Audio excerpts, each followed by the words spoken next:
December 6 നമുക്ക് മറക്കാൻ പറ്റില്ല.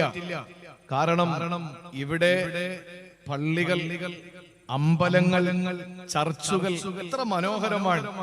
അത് പറഞ്ഞറിയിക്കാൻ കഴിയില്ല. മുസ്ലിമീങ്ങൾ മാത്രം ഉണ്ടാവുക എന്ന് പറയുന്നത് അത്ര രസമല്ല. മുസ്ലിമീങ്ങൾ മാത്രം ഉണ്ടാകലല്ല രസം എന്ന് പറയുന്നത്. ഹിന്ദു സമൂഹം മാത്രം ഉണ്ടാകലല്ല രസം എന്ന് പറയുന്നത്. ക്രിസ്ത്യാനികൾ മാത്രം ഉണ്ടാകലല്ല രസം എന്ന് പറയുന്നത്. ഇവരെല്ലാവരും കൂടി സംഗമിക്കുന്ന ഒരു വേദി, ഒരു ഭൂമിക, അതാണ് മനോഹരമായ നമ്മുടെ കേരളം, നമ്മുടെ ഇന്ത്യ. ആ ഡിസംബർ 6 മറക്കൂല എന്ന് പറഞ്ഞ് എന്റെ പേജിൽ ഡിസംബർ 6ന്റെ വേദന പങ്കുവച്ചപ്പോ മെസ്സഞ്ചറിൽ വന്നിട്ട് തെറിയ അഭിഷേകം, അതുപോലെ തന്നെ കമന്റ് ബോക്സിൽ വന്നിട്ട്, സാധാരണ ഞാൻ കമന്റ് വായിക്കാറില്ല, വായിച്ചാൽ കൈയില്ലാത്തവൻ കൈ ഫിറ്റ് ചെയ്തിട്ട് അവന്റെ ചെകിടത്തടിക്കുന്ന രീതിയിലുള്ള എഴുത്താ ചിലർ എഴുതുന്നത്. അതുകൊണ്ട് കമന്റ് വായിക്കാറില്ല.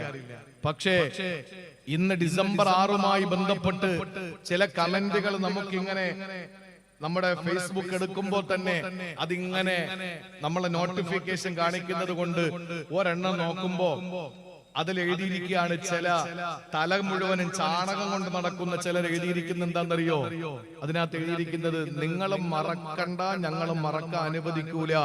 ഈ അപമാനം ഇന്ത്യയിൽ നിന്ന് തുടച്ചു നീക്കിയിട്ട് 33 വർഷമായതിന്റെ സന്തോഷത്തിലാണ് ഞങ്ങളെന്ന്.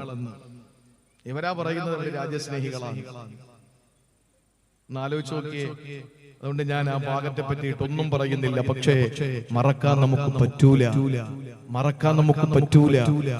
ഒരമ്പലം പൊളിച്ചാൽ, ഒരു ചർച്ച് പൊളിച്ചാൽ, ഒരു ചർച്ചിന്റെ ഏതെങ്കിലും അതിന്റെ മുറ്റത്ത് നിന്നൊരു ഇന്റർലോക്ക് ഇളക്കി മാറ്റിയാൽ, ഒരമ്പലത്തിന്റെ മുറ്റത്ത് നിന്ന് ഒരു ഇഷ്ടിക ഏതെങ്കിലും ഒരു മുസ്ലിം ചെറുപ്പക്കാരൻ പിടിതെറിഞ്ഞാൽ അവനെ മുസ്ലിമീങ്ങൾ കൈകാര്യം ചെയ്യും.